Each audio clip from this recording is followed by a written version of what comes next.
بسم الله الرحمن الرحیم. الحمد لله رب العالمین.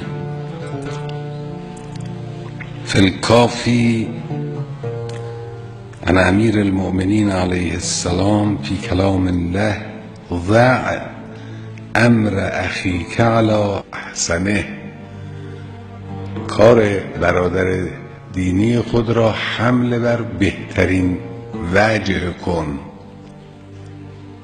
بهترین وجه، نه اینکه حمله بر وجه خوبی بکن، بلکه حمله بر بهترین وجه کن. اگر چند احتمال در مفاد و معنا و مضمون این حرکت برادر مؤمن تو متصور است، ببین کدام از اینها بهتره، حمله بر او کن. این دستور کلی و عمومی است برای ما. بنا را باید گذاشت بر حسن ظن به برادران مؤمن.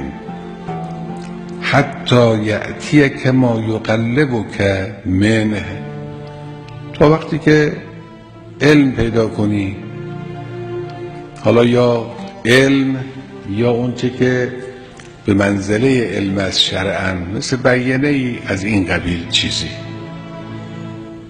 وقتی که اینجور علم پیدا کردی، چه علم حقیقی چه علم تعبدی، اون وقت بله از اون نظر قبلی برگرد.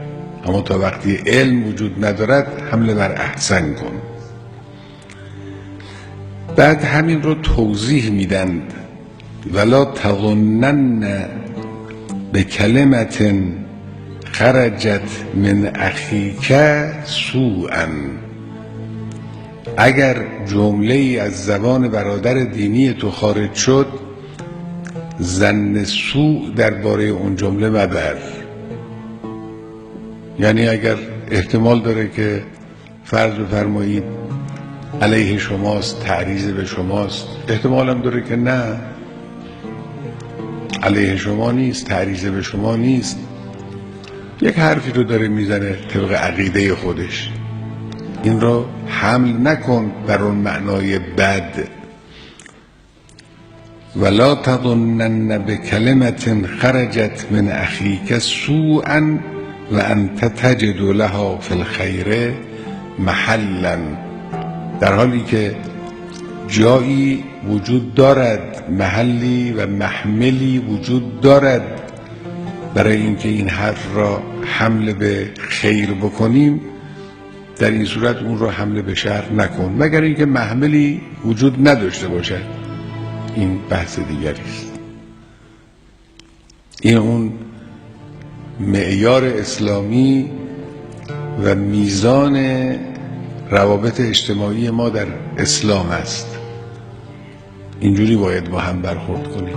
حالا شما ببینید اگر یک چنین حالتی در جامعه به وجود بیاد، چه آرامشی، چه سکینه‌ای پیش میاد.